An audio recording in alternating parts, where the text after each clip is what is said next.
of us have a list of things we would really like to have. For some people, it might be clothing. For others, video games or cars. I know that a lot of people would just love to have this electronic equipment in their rec room. Just think of all the things you could do with the music you listen to. People like different things. Some people couldn't care less about electronic equipment. They might like to spend their money on travel instead, or on food. It can be hard for us to understand the wants and desires of another person. This program is about wanting things, desiring them very strongly. First, a story about a mouse who couldn't resist temptation.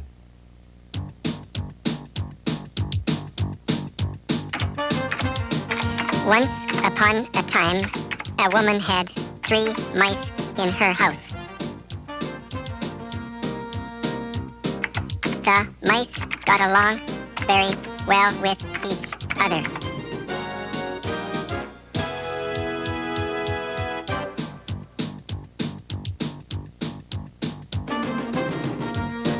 They had to because they were blind. They were very careful to look out for each other.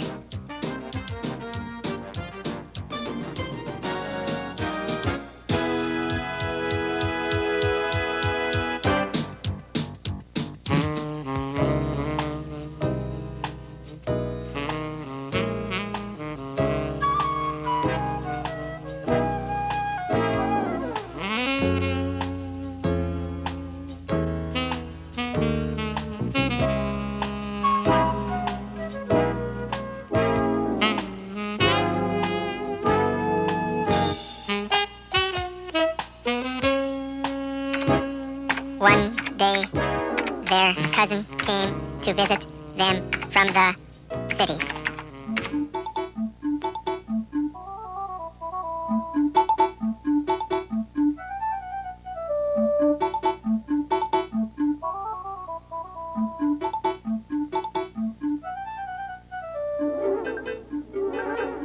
Don't do it. You'll be sorry. Mark my words, you'll be sorry.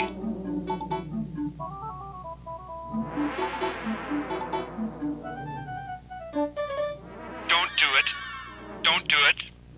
You'll be sorry. Mark my words, you'll be sorry. Don't do it. Don't do it. You'll be sorry.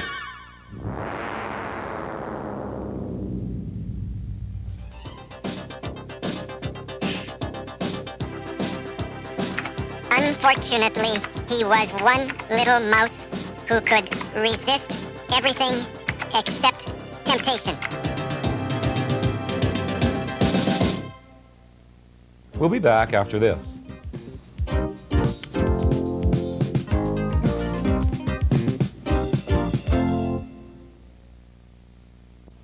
Some of us let our desires get away on us.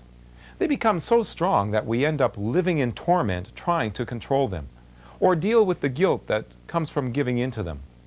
They're like powerful storms that overwhelm us, or huge whirlpools that suck us in. Something like the strong forces we see in nature.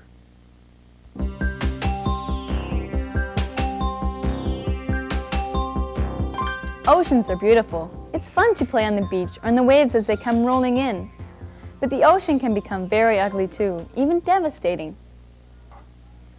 The word tsunami is a Japanese word that means harbor wave, which can also be called seismic sea wave. This means that it's a wave caused by an earthquake and coming into harbor. There are about 1 million earthquakes a year in the world. Some of them cause enormous damage.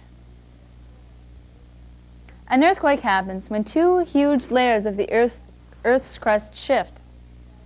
One layer may move up and the other down deep inside the Earth.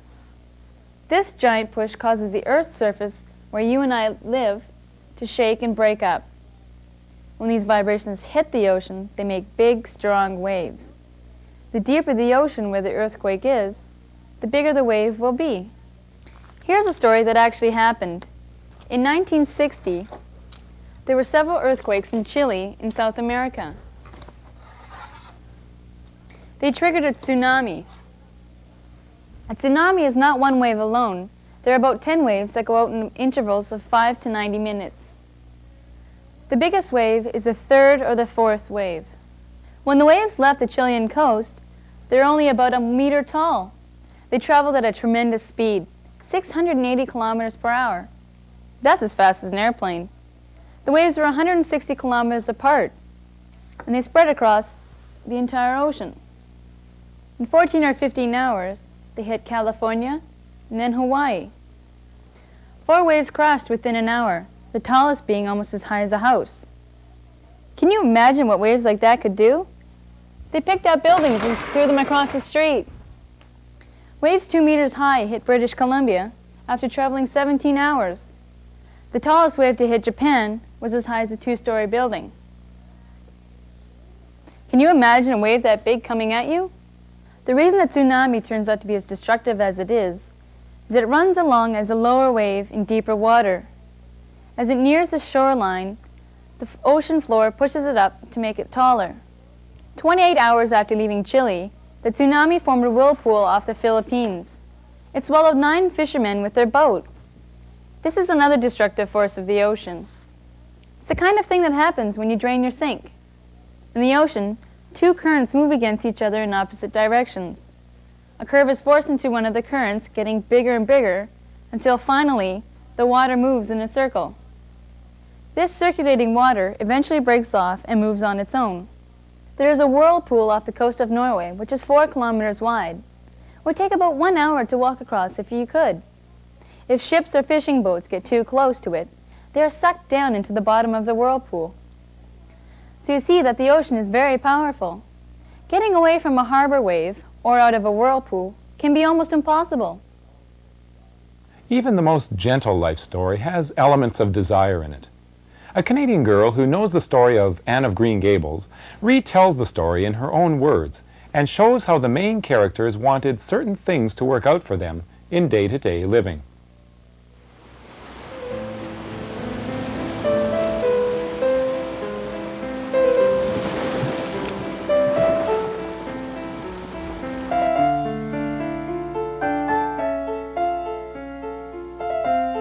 In the story of Anne of Green Gables, Anne Shirley never really belonged to anyone. Her parents died when she was young. An old couple named Matthew and Marilla wanted a boy to work on their farm. Anne was an orphan in Nova Scotia and came to Prince Edward Island to be adopted. She waited at the Bright River station until someone came to pick her up. Matthew Cuthbert came and was surprised that Anne was not a boy. They drove home in a wagon to Avonlea. This is the Green Gables house. The next day, a nosy neighbor, Mrs. Lynde, came over for tea and insulted Anne by saying she was ugly and had an ugly color hair. The next day, Anne wanted to dye her hair black, but instead she dyed it green. This is Anne going to school carrying her slate. At school, she met a boy, Gilbert Blythe. He pulled her hair and called her Carrots. She smashed the slate over his head. Anne got in trouble with the teacher and had to stay after school. He made her write, Anne Shirley has a very bad temper. Anne Shirley must control her temper. In another part of the story, it shows Anne and her cow. The cow always got into the neighbor's fields. This is Anne and her best friend Diana. Diana introduced Anne to ice cream. Anne thought it was wonderful and really loved it. In the end, Anne and Gilbert became friends and got married.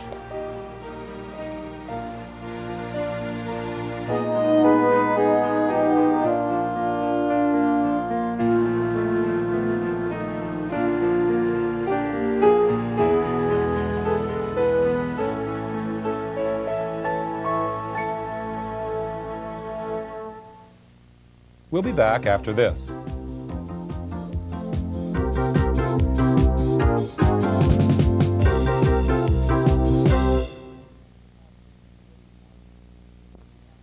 We like to have things the way we want them, even if we have to fight to get them.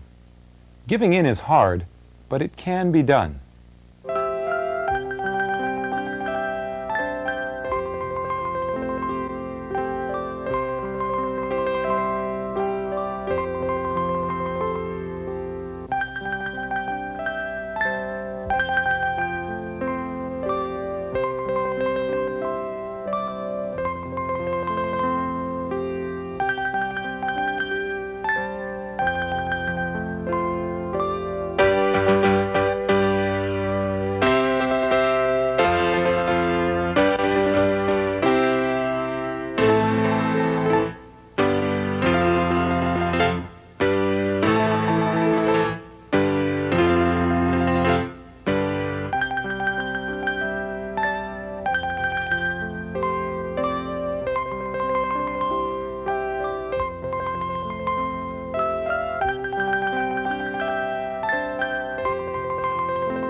A word we use to describe our intense desires is to say that we thirst after something. We have a craving or a thirst for money or sex or power or popularity, and we'll do almost anything to get what we want. In extreme cases, people will hurt others or even kill them to get what they want so badly. It's like people who are thirsty for water. It becomes an overpowering craving. One of the most satisfying experiences a person can have is to take a good drink of water when he feels he's almost dying of thirst.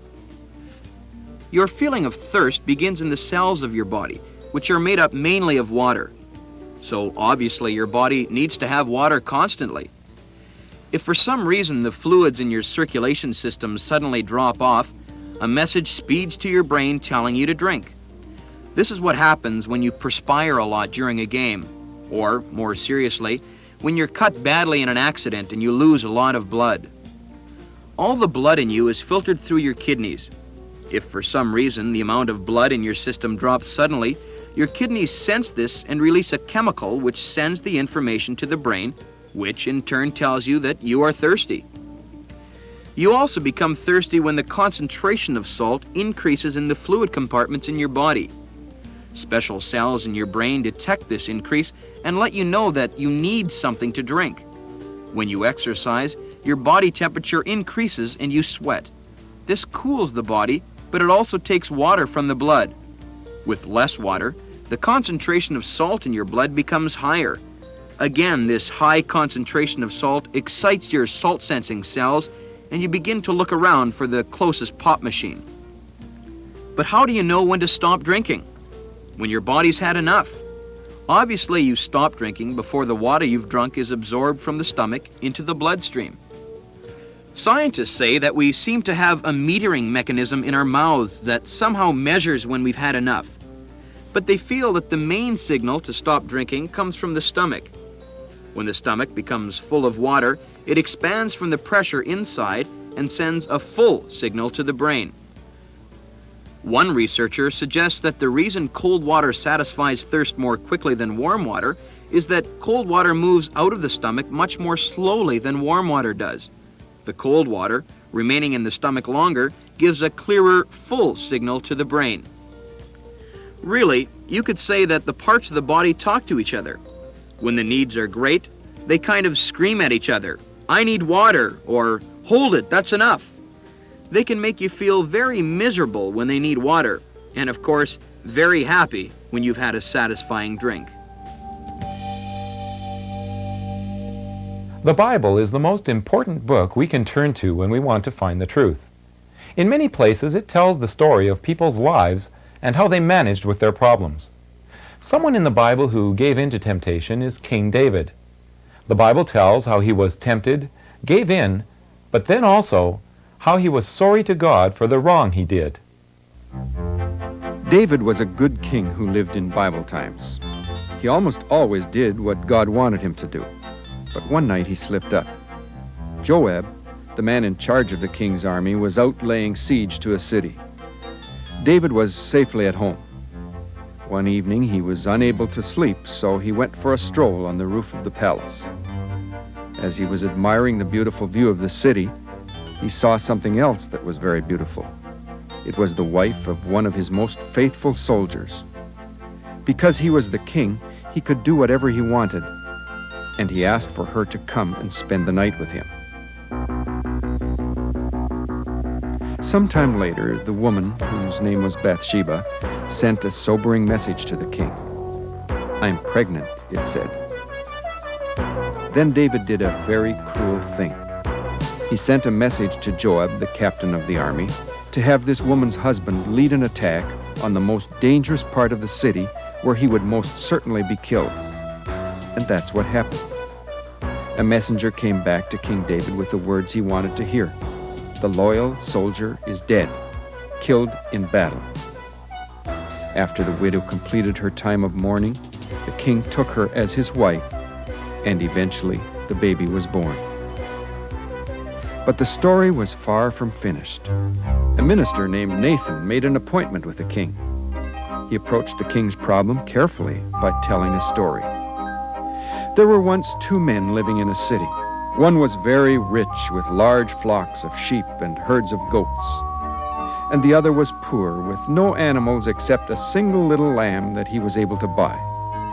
It became his children's pet. He fed it from his own plate and cuddled it in his arms. One day a guest arrived at the home of the rich man, but instead of taking a lamb from his own large flock to make a meal, the rich man took the poor man's pet lamb and roasted it and served it. Now King David became very furious at this injustice. A man so inconsiderate should be put to death, he fumed. You are that rich man, the minister said. God made you the king of the land. He gave you a family life of your own with a palace. And if that wasn't enough, God could have given you much, much more. Why then have you done this horrible thing where you killed a faithful man and stole his wife? Your desires were fulfilled secretly, but God will punish you openly. For the second time, David could not sleep at night. All that he had done came back to haunt him. Besides, the lovely baby that was born got sick and died. But even this was not the end of the story. Now King David did the right thing.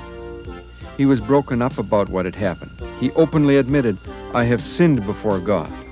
What I did was very, very wrong. I'm sorry." Then he got up off the ground where he was lying, washed himself, brushed his hair, changed his clothes, and had a meal. He was deeply sorry for what he had done. He prayed to God, and God forgave him. And David accepted that forgiveness. It was a turning. After doing what was terribly wrong, David made things right with God and went on with the rest of his life. We'll be back after this.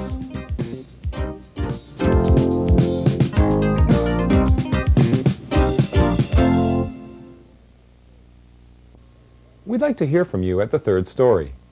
When you write, we'll send you a free survival kit, something to help you get to know God better.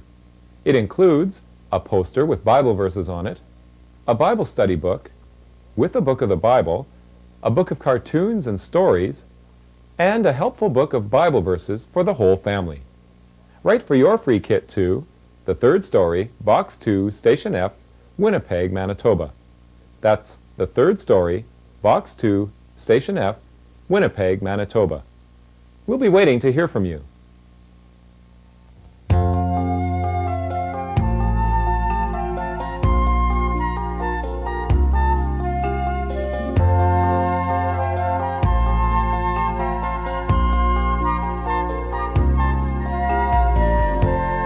Don't you wish you could close your eyes and change the world?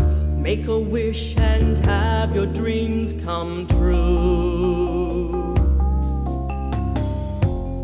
Do you know in truth what you are hoping for? Will there be enough to quench your thirst for something more?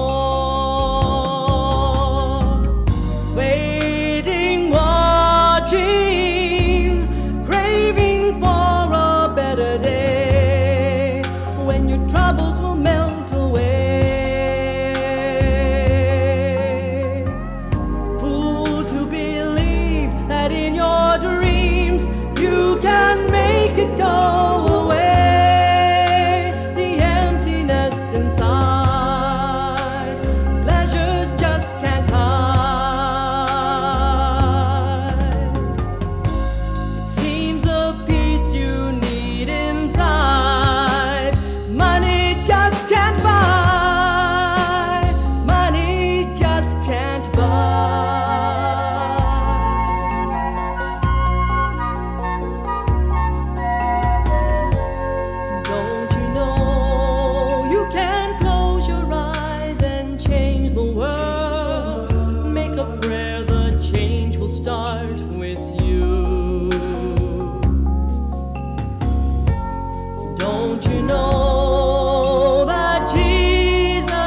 It's wonderful to know that we can come to God when we've done something wrong and have our sins forgiven.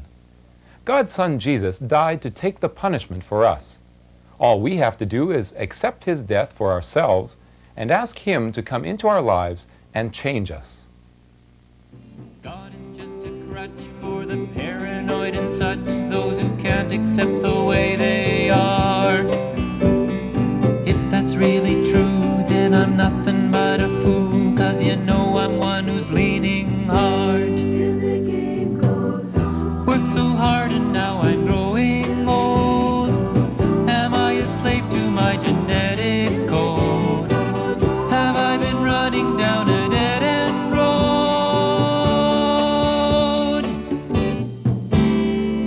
God is just a crutch for the paranoid and such, those who can't accept the way they are. If that's really true, then I'm nothing but a fool, 'cause you know I'm one who's leaning hard.